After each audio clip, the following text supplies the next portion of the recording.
Vous êtes maintenant propriétaire de 4 grands crus classés à Bordeaux. Il y a une chose que je connais pas très constatée souvent. Donc, vous avez 4 grands crus classés, mais qui viennent de chaque différente classification. Donc, un à Sauternes, un à Saint-Émilion, un à Pessac-Léognan et un dans le Médoc. Est-ce que ça, c'était quelque chose que vous avez voulu faire? Parce qu'il y a que 4 classifications à Bordeaux et vous avez un dans chacun.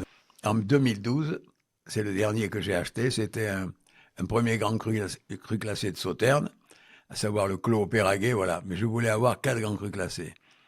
Et après, commercialement, je voulais être celui qui avait le plus de volume, si vous voulez, en cru classé. Et c'est le cas? Et c'est le cas, on fait 1,6 million, suivant les années, 1,6 million.